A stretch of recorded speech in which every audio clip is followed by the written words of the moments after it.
Bacaan dari kitab Yeremia.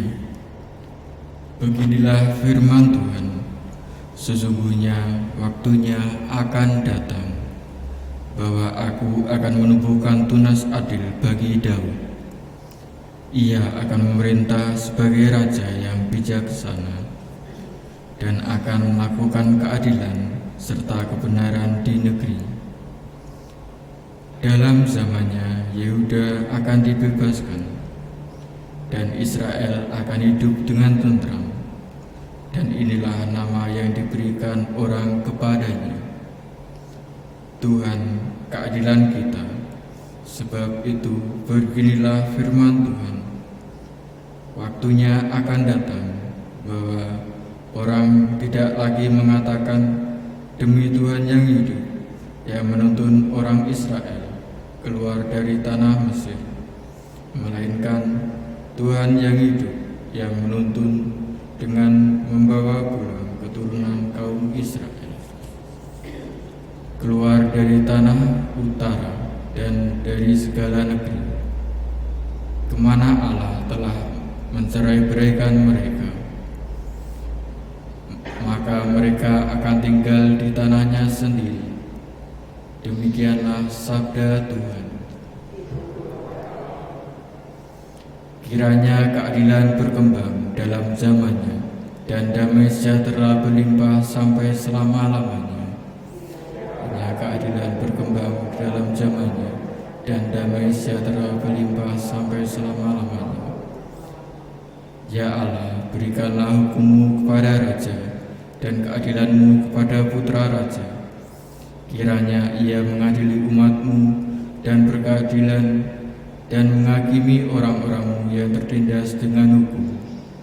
Kiranya keadilan berkembang dalam zamannya, dan damai sejahtera berlimpah sampai selama-lamanya. Sebab ia akan melepaskan orang miskin yang berteriak minta tolong.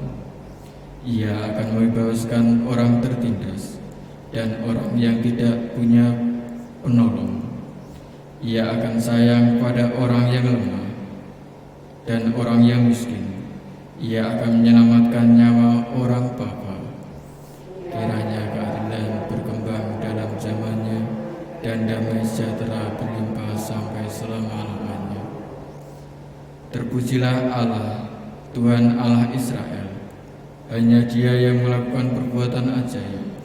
Terpujilah namanya yang mulia selama-lamanya, dan kiranya kemuliaannya memenuhi seluruh bumi. Kiranya keadilan berkembang dalam zamannya, dan damai sejahtera berlimpah sampai selama-lamanya.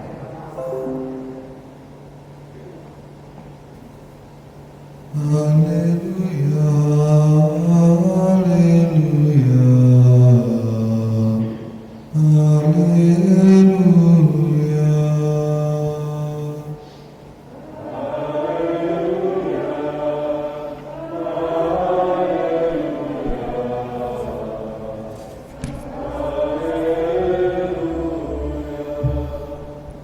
Oh Tuhan, pemimpin umat yang berikan hukum kepada Musa di Sinai, datanglah dan bebaskanlah kami dengan lengan perkasa. Haleluya, haleluya, haleluya. Tuhan bersamamu. Inilah Injil suci menurut Matius. Kelahiran Yesus Kristus adalah sebagai berikut. Pada waktu Maria, ibu Yesus, bertunangan dengan Yusuf, ternyata Maria mengandung dari Roh Kudus sebelum mereka hidup sebagai suami istri. Karena Yusuf suaminya seorang yang tulus hati dan tidak mau mencemarkan nama istrinya di muka umum, ia bermaksud menceraikannya dengan diam-diam. Tetapi ketika Yusuf mempertimbangkan maksud itu, malaikat Tuhan tampak kepadanya dalam mimpi dan berkata, "Yusuf anak Daud, Janganlah engkau takut mengambil Maria sebagai istrimu, sebab anak yang di dalam kandungannya adalah dari Roh Kudus. Maria akan melahirkan anak laki-laki, dan engkau akan menamai dia Yesus, karena dialah yang akan menyelamatkan umatnya dari dosa mereka. Hal itu terjadi supaya genaplah firman Tuhan yang disampaikan oleh Nabi. Sesungguhnya anak darah itu akan mengandung dan akan melahirkan seorang anak laki-laki, dan mereka akan menamai dia Immanuel, yang berarti Allah menyertai kita. Sesudah bangun dari tidurnya, Yusuf berbuat seperti yang diperintahkan malaikat Tuhan itu kepadanya. Ia mengambil Maria sebagai istrinya. Demikianlah sabda Tuhan.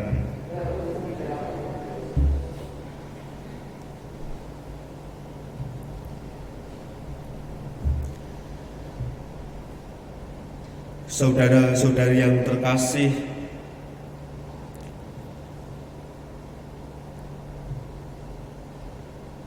rencana Tuhan di dalam hidup manusia seringkali tidak mudah untuk bukan hanya dipahami, tetapi juga diterima, dialami sebagai pengalaman hidup yang manusiawi.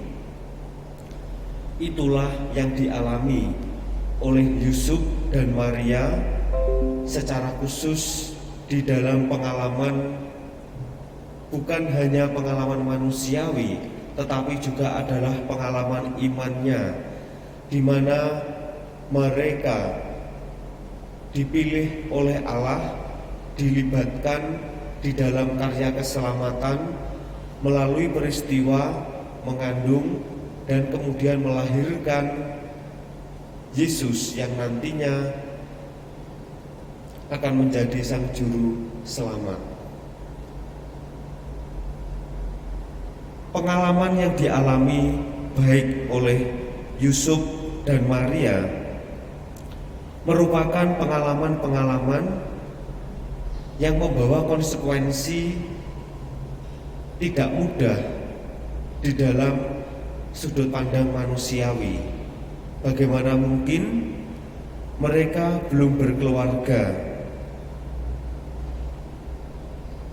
Maria mengandung dari Roh Kudus sebelum mereka hidup sebagai suami istri. Ini bisa beresiko secara hidup di dalam masyarakat. Dan Yusuf sendiri bermaksud secara diam-diam untuk memisahkan diri dari Maria sendiri, yang artinya bahwa Yusuf malu, Yusuf takut, khawatir jika terjadi sesuatu. Pengalaman dan pergulatan manusiawi inilah yang mereka alami ketika Tuhan memberikan rencana-rencana di dalam hidup mereka. Tetapi pada akhirnya Maria dan Yusuf, mereka menanggapi rencana Tuhan itu dengan ketaatan. Aku ini hamba Tuhan, terjadilah padaku menurut perkataanmu. Ungkapan ketaatan yang diwartakan oleh Maria. Yusuf pun juga pada akhirnya mentaati apa yang diperintahkan oleh Allah lewat mimpi yang dia alami. Saudara-saudari yang terkasih, seperti halnya Yusuf dan Maria, seringkali kita pun di dalam hidup juga mengalami pengalaman-pengalaman. Kalau itu datangnya dari Tuhan, mengapa jika dialami, diterima, menjadi pengalaman yang berbeda, tidak seperti yang kita harapkan, tidak kita inginkan? Kok kesannya justru lebih yang susah daripada yang baik? Nah, tapi di sini kita diajak pada akhirnya bahwa pertama-tama untuk menerima pengalaman iman, rencana-rencana Tuhan dibutuhkan ketaatan, dan ketaatan itulah yang pada akhirnya menyelamatkan dan membebaskan hidup setiap orang. Maka dari itu, belajar dari Yusuf dan Maria, marilah kita senantiasa memiliki iman yang taat sebagai tanda, sebagai perwujudan bahwa kita pun mentaati apa yang menjadi kehendak dan rencana Tuhan di dalam hidup kita masing-masing.